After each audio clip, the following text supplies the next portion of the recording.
I'm Megan Aragante. I'm an attorney at CUNY Mutual Group, and I'm a young professional. I'm Chris Deering. I'm a commercial banker at Associated Bank, and I'm a young professional. My name is Candace Toes-Krause. I work in community relations at CUNY Mutual Group, and I'm a young professional. I'm Ben Weismer, a staff underwriter with CUNY Mutual Group, and I'm a young professional. I'm Jenna Weber. I'm a business development coordinator at SVA. I'm a young professional, and our LGM project is ConnectMadison.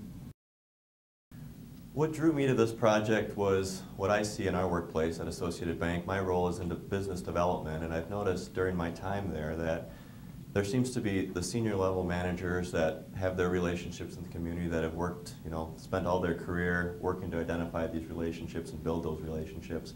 And then there's the younger, emerging leaders of the organization that just haven't yet developed those opportunities yet. So what I've seen is it'd be nice to have a venue for everybody to come together, talk about some of the issues in the community and work that network. So, 20, 25 years down the road, we have those relationships that some of the senior people in our organizations. So I was interested in this project because my first job out of school was at Epic, which is predominantly young professionals. And so I kind of had the idea that this is just how it is in Madison. Lots of young people, very energetic, fast paced.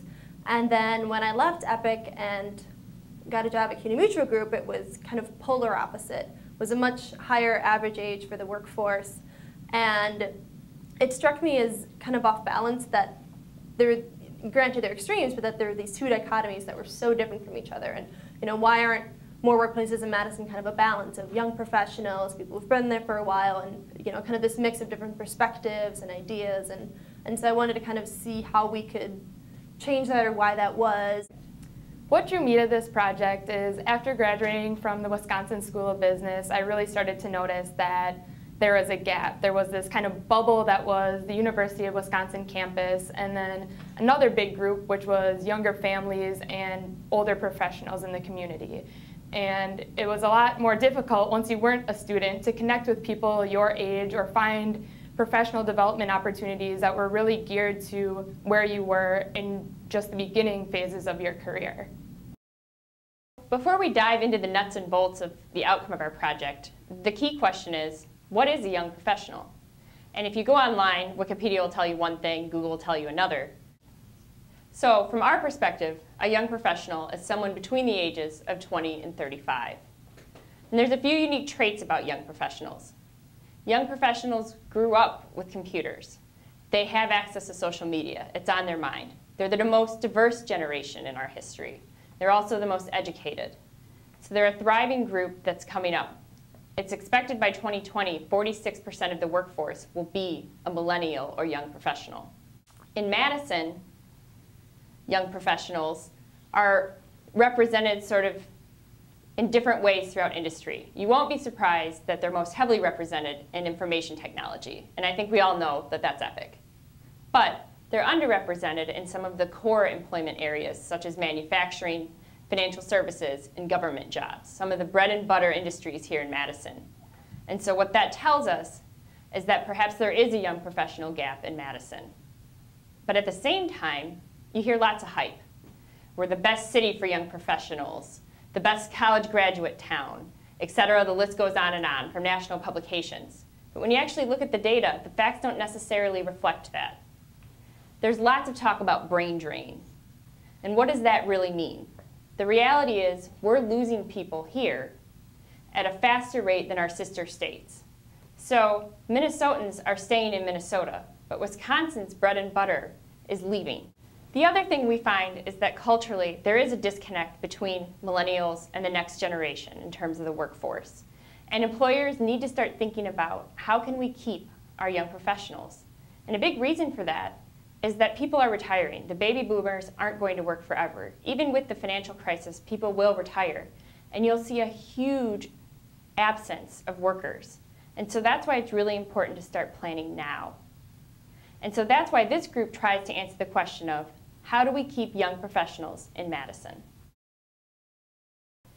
So when we came together, we all kind of had the same feeling of, there's something weird about being a young professional in Madison. We don't even really know what that is. Is it a problem? Is there an issue? And we'd like to find out more about it and fix whatever that issue is. So first we thought, big ideas. We're going to figure this whole thing out, study it, gather all this empirical data, and come up with a grand solution. Well, realistically, we're not research people. We don't have those kind of resources or the time to conduct that kind of study. We found some data, but there wasn't anything compelling to say, oh, this is the problem. But anecdotally, we heard a lot of really compelling stories.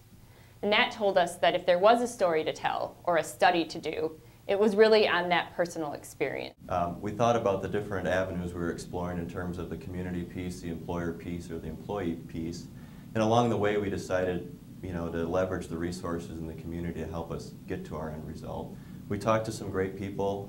Moses Altesh from the marketing department at Edgewood gave us some great ideas in terms of broadening our horizon a little bit and making sure that we don't focus on a specific event and try to gather a tremendous amount of data and then just leave it at that, but rather to focus on an end result. We also talked to Tempo along the way. They gave us some great ideas more about starting the group, maintaining the group, building the group, and just what that entails. Once we kind of decided what our 3 possible directions were, we had met with different people, and one of those was having a focus group.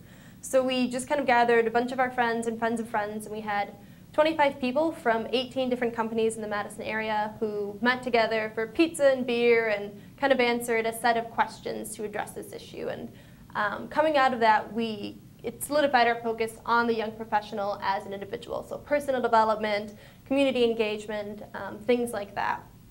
And we had really good response from the focus group. It seems like a lot of people are looking for the same things that we are and aren't able to find them in the current groups and structures that exist. So definitely looking for professional development, networking, not only with other young professionals, but with executives that are sometimes hard to get a hold of or are too busy or don't see the worth of the emerging leaders. And then also community involvement. So volunteering as a group, doing some skills-based volunteering where you can actually leverage what you've learned in a professional way to help a nonprofit. So when we think about the future vision of this group, we really wanted to focus more on the framework of what the group would look like as opposed to the specific details of the group. We met with a lot of other professional groups in the Madison area, and one of the great pieces of advice that we got from Tempo was to do something. Just go and do. You're never going to be able to get it exactly perfect, and it's going to adapt and evolve organically, so we want to try and start small and learn as we go, grow and adapt to the needs of our audience, and make sure we're always catering to what's most important to the membership of our group. One of the other big things that we're thinking about with the end vision of this project is the group needs to have all of the members have the same level of commitment and engagement. One of the things we've heard that can really hurt the reputation of other professional groups is apathetic members. If people aren't interested or it starts to become more of an obligation than an intrinsic motivation, it lessens the value of the group and it can really take away from that. So that's one of the main things we want to try and establish with this group. And then finally, one of the guiding principles of the group, as the name says, is to connect people to Madison. So we want to make sure that people feel like they belong, which is going to help them feel more likely to stay in the Madison area. One of the things we learned from our focus group was in order to do that, it can't just be random community engagement activities. It has to be ways that they can connect to the Madison area, but also feel like they're growing personally, building their skills, and helping them in their professional career. So making sure that we pick events that are going to hit on all of those things is a key aspect to the group as we look forward. So when we ultimately wrap up our final deliverable for this project, what we're going to have is we're going to have selected the executive team of 6 members to really lead this group on a go-forward basis. We've authored a project charter that's going to allow the members of the executive team to understand what the charge of the group is and kind of what their founding principles will be. And we'll also have laid out several different event ideas and identified potential group members so they can kick the group off, really get it started, and have the first event in the near future. So we've set the framework for a group called ConnectMadison, which is a young professionals group. And one of the big differentiating factors of this group is some element of exclusivity. And we actually haven't defined that specifically yet. We're going to leave that great task up to our new executive board. But The underlying reason for the exclusivity is to really make sure that our members are dedicated. We want people that are serious about growing their career professionally, and also that are there to, not only make professional relationships, but maybe personal friendships as well. So I think that's a really, really important part and difference of this group. Some of the key things that our executive committee is going to have to work through going forward are things like what kind of events are we going to have, what's the frequency of those events, what's the membership criteria, if we're going to have dues, what are they going to be, what's the role of the community in the group, the size of the group. There's really a lot of things that still need to be decided, but we really want this group to be something that people enjoy being a part of and find great value in. So I think there's a lot of opportunities, and the board we've selected definitely has a great vision for how it's going to move forward. So this group is really meant to be for all young professionals in Dane County and the Madison community. Even though it has an element of exclusivity, like I mentioned earlier, it really doesn't mean exclusive based on careers. So we want to include nonprofits, government, private sector, public sector, really anyone that fits the developing leader criteria and fits in our age group. We'd love to have them.